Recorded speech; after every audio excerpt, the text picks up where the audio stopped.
জয় গুরুদেব, জয় জগৎবন্ধু সুন্দর। আজ আমি প্রভুকে বা আপনার ইষ্ট দেব দেবীকে কিভাবে কি দিয়ে কোথা থেকে আরতি শুরু করতে হয় বা আরতির সামগ্রীগুলো কিভাবে প্রদর্শন করাতে হয় সে সম্বন্ধে আমি কিছুটা বলবো। অনেকে 5টি জিনিস দিয়ে আরতি করেন, কেউ 7টি দিয়ে করেন, আবার তারও অধিক হয়। প্রথম হচ্ছে ধূপ। ধূপ কিসের প্রতীক? না ক্ষিতিতত্ত্ব, অর্থাৎ দেহের প্রতীক, দেহ সমর্পণ। অর্থাৎ আমি যখন প্রভুকে ধূপ দেখাচ্ছি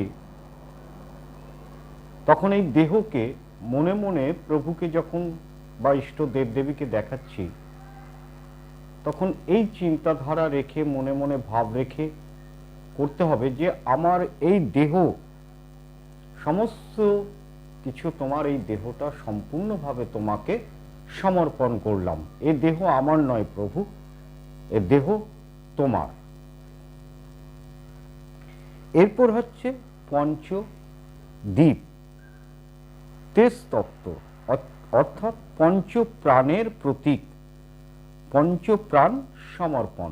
এই পঞ্চপ্রাণ কি কি এর সম্বন্ধে আবার পরে আলোচনা করব। কর্পূরদীপ, বায়ুতত্ত্ব। বায়ুতত্ত্ব মানে মন, বুদ্ধি, এগুলোর। আর প্রতীক মন বুদ্ধির সমর্পণ। অর্থাৎ আমি যখন কর্পূর প্রদীপ প্রভুকে বা আমার ইষ্টদেবকে দেখাচ্ছি তখন এইটাই সমর্পণ করতে হবে, হে প্রভু, আমার এই মন বুদ্ধি যা কিছু আছে সব তোমাকে সমর্পণ করলাম, তুমি আমাকে পরিচালনা করো। জলশঙ্খ, অপতত্ত্ব, স্নেহ প্রীতির প্রতীক, হৃদয় পাত্র ভরা প্রীতি সমর্পণ। অর্থাৎ জলশঙ্খ যখন দেখাচ্ছি আমার যত ভালোবাসা যত কিছু আছে, প্রীতি, সমস্ত কিছু এই পাত্রে ভরে তোমাকে অর্পণ করলাম। বস্ত্র, আকাশতত্ত্ব, লজ্জা ভয়াদির প্রতীক। অর্থাৎ আমার প্রভুকে যখন আমি ডাকবো বা ইষ্ট দেবদেবীকে আমি ডাকছি, স্মরণ করছি,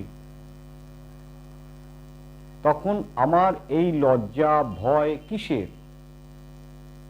সমস্ত কিছু তাকে আমি আমার এই লজ্জা ভয়টুকু অর্পণ করে দিলাম। অর্থাৎ নির্ভয়ে, নিঃসংকোচে, নির্দ্বিধায়, নিশ্চিন্ত মনে আমি আমার ইষ্টদেব বা ইষ্টদেবীকে বস্ত্র দেখাচ্ছি।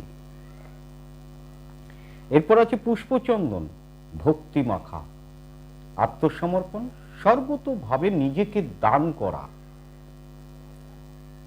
অর্থাৎ পুষ্পের সঙ্গে চন্দন দিয়ে আমরা যে প্রভুকে দেখাই যে পুষ্পটা, এর অর্থ হচ্ছে আত্মসমর্পণ, নিজেকে প্রভুর কাছে সমর্পণ করে দেওয়া।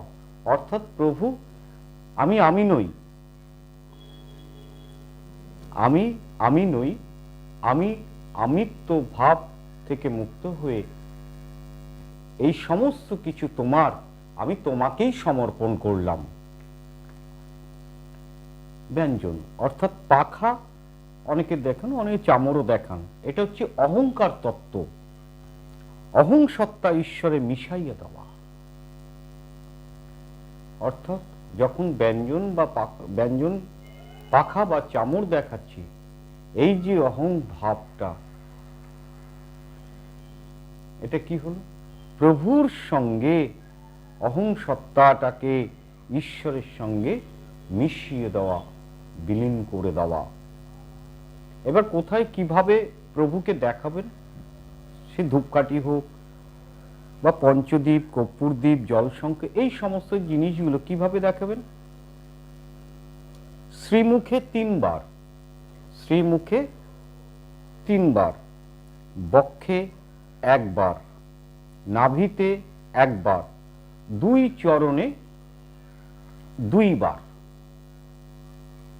আর সর্ব অঙ্গে মোট 7 বার দেখাবেন।